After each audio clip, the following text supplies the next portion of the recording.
नमस्कार. आज आपण श्रीराम समर्थांचा मनाच्या श्लोकांचा दुसरा श्लोक घेणार आहोत. मना सज्जना भक्तिपंथेची जावे, तरी श्रीहरी पाविजे तो स्वभावे. जनी निंद्यते सर्व सोडून द्यावे, जनी वंद्यते सर्व भावे करावे. आता इथे राम समर्थ जे आहेत ते पहिल्या श्लोकामध्ये देवीचं स्मरण करून आपल्या मूलाधार चक्रापासून आपण कशी सुरुवात करायला पाहिजे हे सांगितल्यानंतर आता मनाला उपदेश द्यायला सुरुवात करत आहे. आपण कायमस्वरूपी जेव्हा एखादा संत सांगतो की तुमचं चित्त शुद्ध करा, तर आपल्याला असं वाटतं की चित्त शुद्ध करा म्हणजे फार सोपं. पण चित्ताचे 4 भाग आहेत: मन, बुद्धी, विवेक आणि चित्त. या मन, बुद्धी, विवेक आणि चित्तापैकी मन जे आहे ना ते अतिशय चंचल. बहिणाबाई सांगतात तसं, आत्ता होतं भूमीवर, गेलं गेलं आकाशात. आत्ताच भूमीवर होतं आणि एक क्षणार्धात ते आकाशात पोचतं. त्याला ना कसली सीमा आहे, ना कसली बंधनं आहेत. या मनाला, या एवढ्या चंचल मनाला जर का तुम्ही आळा घालू शकला, जर का तुम्ही त्याला नीट संस्कार लावू शकलात, त्याला वळण लावू शकलात, तर अर्ध्याहून जास्त काम झाल्यासारखं होऊन जातं. कारण काय आहे की मन हे चंचल असल्यामुळे त्याला पहिले इंग्लिशमध्ये एक म्हण आहे, म्हणतात की a mind can be your biggest enemy and a mind can be your biggest friend. तसंच मराठीमध्ये पण म्हणतात मन हे माणसाचं सगळ्यात मोठं मित्र पण असू शकतं आणि तो सगळ्यात मोठा शत्रूही असू शकतं. आता हे मन आपलं मित्र बनेल का शत्रू बनेल हे कशावर अवलंबून बरं? तर तुम्ही या मनाला आपल्या स्वभावाच्या माध्यमातनं जे वळण लावतात, ज्या विचाराची धारणा देतात, ज्या विचारसरणीची तुम्ही त्याला दिशा दाखवतात, त्या दिशेने तो मन वळायला लागतं. तर जर का तुम्ही आपल्या मनाला असं म्हटलं की अरे ह्यानी तर असंच केलं, त्यांनी तसंच केलं, त्याला असं नव्हतं का करतायत, तर मग त्याला तुमच्या मनाला कंप्लेंटिंग नेचरचंच त्याला वळण लागणार. पण ठीक आहे, महाराजांनी मला देवानी मला ज्या कुठल्या परिस्थितीत ठेवलं आहे, मला या परिस्थितीमध्ये मला जेवढं चांगलं करता येईल ते मी करणार आहे, असं जर का मनाला वळण लावलं तर ते नॅचरली त्याला ते चांगलं वळण लागणार. तर अशा या आपल्या चंचल मनाला स्वामी राम समर्थ महाराज हे समजवत आहेत. ते त्याला सांगत आहेत की मना सज्जना भक्तिपंथेची जावे. आता भक्तिपंथ हा का? भक्तिपंथ हे एक असा मार्ग आहे ज्याच्याने की फार सहज सोप्या रीते तुम्ही कुठेही बसून कधीही भक्ती काय तुमच्या हृदयात असणं ही गरजेची आहे. शरणागती ही हृदयात असणं गरजेची आहे.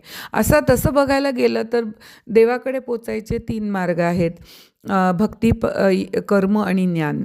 पण भक्ती, कर्म आणि योग हे तिन्ही मार्ग आहेत ना ते ज्ञानाला जाऊन भेटतात. काय? पण त्याच्यातला भक्तिपंथ हा एकमेव मार्ग असा आहे जिथे तुम्हाला काही लिमिटेशन्स येत नाहीत. त्यामुळे भक्तिपंथाला प्रोत्साहन देण्याकरता म्हणून राम समर्थ महाराज म्हणतात भक्तिपंथेची जावे. तसं बघायला गेलं ना तर तुम्ही कुठलाही पंथ घ्या, कर्मपंथ घ्या, योगपंथ घ्या का तुम्ही भक्तिपंथ घ्या, तर भक्ती तर सगळीकडे आली, प्रेम सगळीकडे आलं. ह्या 2 गोष्टी जर का कुठे नसतील तर तो मार्ग तो चालल्याच जाऊ शकत नाही. पण हा जो भक्तिपंथ असा स्पेशली सांगितला गेला आहे, तर त्याच्यात काय येतं? पोथी वाचन, देवाची पुस्तकं वाचणं, देवाचं चांगलं ऐकणं, देवाचं चांगलं गाणं, देवाची भजनं करणं, असं सगळं येतं जे की तुम्ही कधीही कुठेही कसंही करू शकतात. पण बाकी मार्ग जो योग मार्ग आहे तर त्याला तुम्हाला तशी जागा पाहिजे, तसं तुम्हाला करता आलं पाहिजे, तसं जमलं पाहिजे योग. कर्ममार्ग करायला गेला तर कर्म म्हणजे कर्मकांड, म्हणजे आता सोळं ओळं हे सगळं पाळणं, हे सगळं तुम्हाला जमलं पाहिजे. तर म्हणून महाराज म्हणतात की भक्तिपंथेची जावे. सगळ्यात सोपा मार्ग आहे भक्तिपंथ, कुठेही करू शकतात तुम्ही. तरी श्रीहरी पाविजे तो स्वभावे. हा भक्तिपंथाचा स्वभाव धर्म आहे, की तो एकदा तुम्ही करायला लागलात, की नुसती तुमच्या मनातली भक्ती, शरणागती, भाव, प्रेम, वात्सल्य देवाकरताचं वाढत नाही, तर तो स्वाभाविकरित्या तुम्हाला श्रीहरीची म्हणजे भगवंताची प्राप्ती करून देतो. असं एक त्याच्यामध्ये स्वामींचं उद्दिष्ट आहे. भक्तिपंथाचं फक्त काय एक महत्त्वाचं आहे, तर सर्वसाधारण लोकांना जे समजेल, जे आवडेल, समाजाच्या हितासाठी जे असेल, त्या गोष्टी तुम्ही कराव्यात, त्या साधकांनी कराव्यात. कोणालाही जबरदस्ती करून किंवा कोणावरही कुठल्याही प्रकारचा अवडंबर आणून, कुठल्या प्रकारचं नाटक करून तुम्ही काही करू नये. तर तुम्हाला परमेश्वर साध्य होऊ शकतो. तर हे एवढं सोपं असा मार्ग. पण इथे मी एक गोष्ट सुतवाच्य करायला इच्छिते. ती म्हणजे जसं महाराजांच्या पोथीत ऑलरेडी लिहिलेलं आहे हे वाक्य, की जसं ना असं आपल्याला आकाशाचं जवळ पण भासतं, पण ते जेवढं भासतं ना तेवढं जवळ नसतं. तसंच हा भक्तिमार्ग जरी दिसायला खूप सोपा असला तरी हे करणं, की बाबा कोणाला न दुखवता राहता आलं पाहिजे, प्रत्येकाविषयी प्रेम वाटलं पाहिजे, हे दुसऱ्याच्या हिताचा पहिले विचार करता आला पाहिजे, या सगळ्या गोष्टी जितक्या तुम्हाला वाटतात तेवढ्या सोप्या नाही आहेत. कारण माणूस हा भोगामध्ये फसलेला असा एक प्राणी आहे. पण ह्याच्यामधनं निघायला हा सर्वश्रेष्ठ मार्ग आहे असं सुचवत आहेत इथे रामसमर्थ महाराज. तर ह्याच्याकरता काय गरजेचं आहे? मनाला आळा घालणं. तर मनाला आळा घालणं. कधी मन तुमचं विचलित होतं बघा बरं. तर तुम्हाला एक असं लक्षात येईल की मन तुमचं तेव्हा विचलित होतं की जेव्हा कधीतरी तुम्हाला काहीतरी निंदनीय बोलतं किंवा असं काहीतरी बोलतं जे खरं नाही आहे. तर तुम्हाला लगेच उद्वेगना होते आणि तुम्ही लगेच उत्तेजित होतात. तर असं म्हणून पहिली गोष्ट जे मनाला सांगतायत रामसमर्थ, ते म्हणतायत की जनी निंदते सर्व सोडून द्यावे. हे बघा एक सोपीशी गोष्ट आहे.